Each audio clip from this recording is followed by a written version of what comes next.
महाभारत के बाद पांडव और भगवान कृष्ण का क्या हुआ।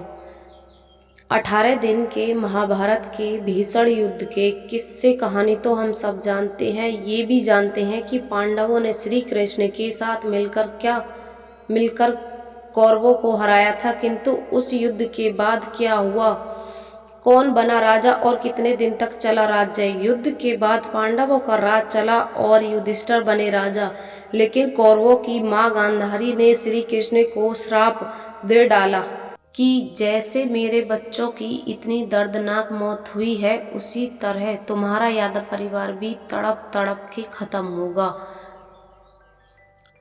पांडवों का राज पूरे 36 साल चला, लेकिन श्राप के चलते श्री कृष्ण की द्वार की हालत बिगड़ने लगी। हालत संभालने के लिए श्री कृष्ण अपने सारे यादव कुल को प्रभास ले गए, लेकिन वहां भी हिंसा से पीछा नहीं छूटा।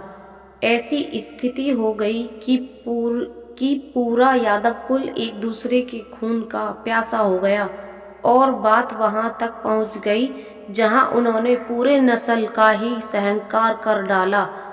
इस संहार को रोकने की श्री कृष्ण ने बहुत कोशिश की, लेकिन एक शिकारी ने गलती से उन्हीं पर निशाना साध दिया।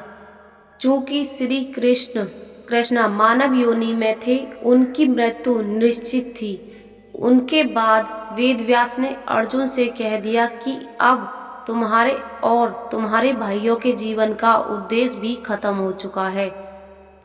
यही वो वक्त था जब द्वापर युग खत्म हो रहा था और कलयुग की शुरुआत होने वाली थी। अधर्म बढ़ने लगा था, और यही देखते हुए युधिष्ठिर ने राजा का सिंहासन परीक्षित को सौंपा और खुद चल पड़े हिमालय की ओर। जीवन की अंतिम यात्रा पर उनके साथ चले उनके चारों भाई और द्रौपदी, और साथ में हो लिए एक कुत्ते के रूप में यमराज।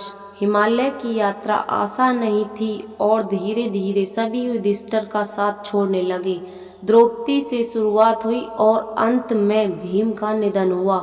कारण था अपने गुरूर की वजह से उपजी हुई अलग अलग परेशानियां। सिर्फ युधिष्ठिर, जिन्होंने कभी गुरूर नहीं किया, कुत्तों के साथ हिमालय के पार स्वर्ग के दरवाजे पर पहुंच सके।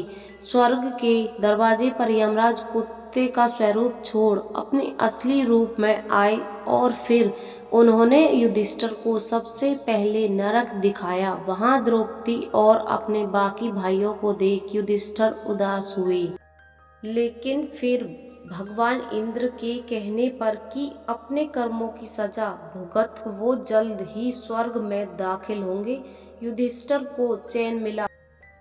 तो इस तरह अंत हुआ पांडवों और श्री कृष्ण के वंश का, और उनके साथ ही खत्म हुआ द्वापर युग। उसके बाद शुरू हुआ कलयुग। दोस्तों, अगर ये आपको वीडियो अच्छी लगी हो तो प्लीज़ लाइक एंड सब्सक्राइब करो।